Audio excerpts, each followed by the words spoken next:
remercie. La parole est à Monsieur Éric Martineau. M'applaudir, toi. Merci Madame la Présidente, Madame la Ministre. Notre souveraineté alimentaire passera forcément par notre souveraineté agricole. Avec notre ministre de l'Agriculture, Marc Fesneau, je connais votre attachement à la défense de nos agriculteurs. Défendre nos agriculteurs, c'est protéger le revenu des agriculteurs et la rémunération de leur production. Je salue ce que notre majorité ait souhaité et mis en place à travers des lois Egalim. D'ailleurs, si nous interrogeons nos agriculteurs, ils ne souhaiteraient pas un retour en arrière. J'en profite pour regretter que cette loi ne s'applique pas encore à toutes les filières, mais nous respectons leurs demandes. Le non-respect de la loi, avec la contractualisation entre l'agriculteur et son premier acheteur, met en difficulté de nombreux agriculteurs. Ne serait-il pas, comme dans d'autres pays européens, bon d'envisager des négociations tripartites réunies autour d'une même table ? Madame la Ministre, pouvez-vous nous rassurer sur la nécessité de renforcer les contrôles afin de faire respecter cette loi Egalim tant essentielle pour nos agriculteurs, y compris par certaines enseignes de la grande distribution avec des centrales d'achat à l'international? Je vous remercie. Je vous remercie. Madame la Ministre.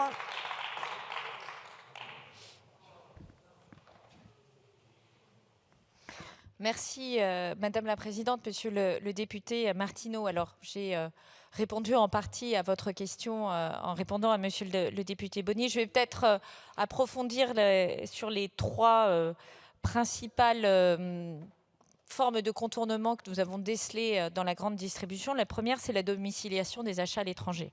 Donc vous le savez, il y a un premier contentieux qui a mis 3 ans et demi à être jugé pour confirmer que l'amende prononcée par le ministère de l'économie de l'époque en 2019 pouvait bien être jugée en France, dans la mesure où la marchandise, elle portait sur une marchandise produite en France, transformée en France, transportée en France et vendue en France à un consommateur habitant en France. Donc nous allons pouvoir enfin rentrer dans le dur et pouvoir suivre ce contentieux au fond. Mais ce que dit ce contentieux, ce que dit aussi le fait que sur un autre contentieux logistique, nous n'avons pas eu la même appréciation, c'est que nous devons solidifier le contenu juridique et faire en sorte que des centrales d'achat européennes ne puissent pas être une forme de détournement de l'application de la loi française. C'est ce que nous portons en européen et nous recevions avec Marc Fesneau la semaine dernière le commissaire Breton pour en parler. Le deuxième élément, c'est le non-respect de la sanctuarisation de la matière première agricole, qui va à l'encontre du principe de la négociation par la marche en avant. Ce sujet-là, il suppose, et ça peut être un des éléments d'évolution, ça sera aux députés Babot et Izard de nous le dire, de faire en sorte qu'il ne puisse pas y avoir une contractualisation entre le transformateur et le distributeur s'il n'y a pas eu avant un accord et un contrat entre le producteur et le transformateur. Parce que sinon, on a un effet de marche à l'arrière, en arrière, et le prix qui souvent résulte d'une négociation un peu tendue entre le transformateur et le distributeur, conduit le transformateur à se retourner vers le producteur pour lui expliquer qu'il faut revoir ses prix à la baisse. Ça n'est pas possible.